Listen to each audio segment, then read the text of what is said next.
عليكم ورحمة الله وبركاته، ازيكم يا حبايبي عاملين ايه؟ يا رب تكونوا بخير. بصوا بقى، احنا قلنا نعمل شوية محشي كده، والجو برد قوي كده، مش محتاج غير شوية محشي زي دولت كده. الواحد بصوا يشم الريحة لوحدهم كده يشبع. مش بس الريحة والله، والشكل والطعم كان ما شاء الله، كان طعمه حلو جدا. وكمان كنت عاملاه في يوم كان تلج كده، كان الجو كان ساقع قوي فعملته. انا كنت عاملاه بالصلصه اللي انا كنت عاملاها معاكم فرزناها في تفريزات رمضان.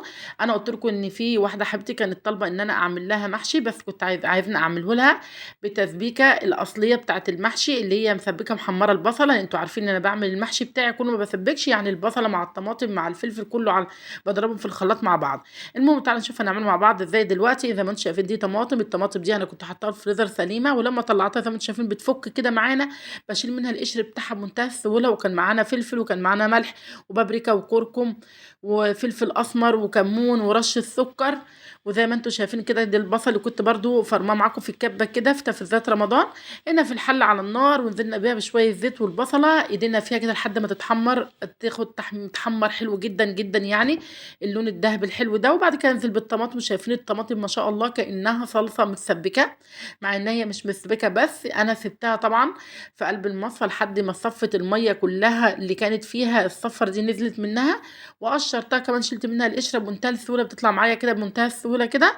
وضربتها في الخلاط، وزي ما انتم شايفين ما شاء الله ما بتاخدش اي حاجة على النار، 10 دقايق ربع ساعة بالكتير جدا وتكون اتسبكت معانا. بعد ما نزلت على بهارات وكل حاجة بتاعتنا. انا دلوقتي التسبيكه دي كانت كتير، انا هشيل منها شويه، وبعد كده اغسل الرز بتاعنا وهنزل بيه على التسبيكه وهقلبه كده على النار شويه. انا بحب اشوح الرز بتاعي في قلب التسبيكه على النار، بحس ان الرزايه كده ما شاء الله شربت كويس جدا من الصلصه، ومبقاش فيها اي اثر للميه خالص، مبقاش فيها ميه تماما جدا خالص كده يعني. واتشربت من الصلصه حلو جدا. بس اقلبها زي ما انتم شايفين كده لحد ما الاقيها خلاص شربت من كل الصلصه.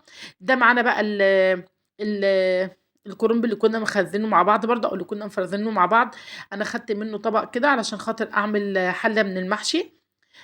يعني انا عايزه اقول لكم، انا مش ما بحبش المحشي ان هو مسبك طعمه يبقى وحش، لا.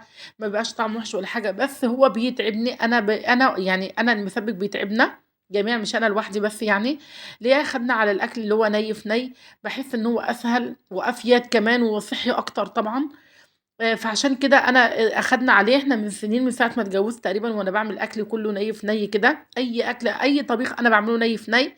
أي يعني عايزة أقول لكم أي أكلة بالطماطم أو بالصلصة باعملها ني في ني. وطعمها بيبقى أحسن كتير والله، لو جربتوها هتعجبكم جدًا على فكرة. وكمان أفيد وأصح كتير من التسبيك. المهم دلوقتي إحنا بنحشيه مع بعض زي ما أنتم شايفين كده، أبقى أوريكم أنا باحشي إزاي أهو. أنا مش مسرعة الفيديو ولا حاجة، أنا باحشيها واحدة واحدة. شايفين الورق ما شاء الله مسلوق حلو جدًا، ولا ناشف ولا مهري، حلوة جدًا جدًا ما أقولكوش يعني. الورقة ماسكة نفسها وحلوة كده. وزي ما انتم شايفين انا بحط بس شويه رز صغيرين كده، انا ما بحبش المحشي بتاعنا يكون الصباع مليان. زي ما انتم شايفين شويه رز صغيرين كده في وسط ورقه الرز، ما تفردهاش في قلب الورقه، عشان انت لما بتحطيها في نص ورقه الرز، ورقه في نص الورقه، ومع اللف بصوابع كده وانت بتلفيها، خلاص هي بتتفرد لوحدها كده. لكن لما بتفرديها بحالها كده، لما تفردي الرز كله في قلب الورقه وتيجي تلفي، هتلاقي الرز طلع من الناحيتين وهو بيستوي على النار.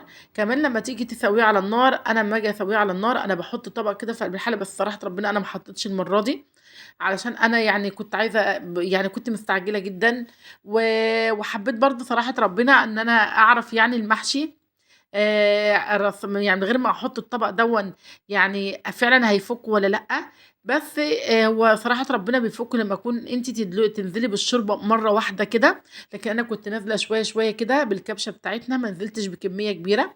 بصوا هنا بعد ما خلصت حلة المحشي كلها، حطيت شوية رز. طبعا انتوا عارفين ان انا لازم محشي لازم اكون شايلة شوية تسبيك كده احطهم على وش المحشي كده، اي محشي إن كان، سواء كان بتنجان سواء كان كرنب، اي محشي عندي لازم احط صلصة على الوش كده، وقرن فلفل كده عشان يدي ريحه للمحشي حلوه جدا. هو دي بص بحطه بالكبشه كده شويه بشويه، ما نزلتش مره واحده بالحله.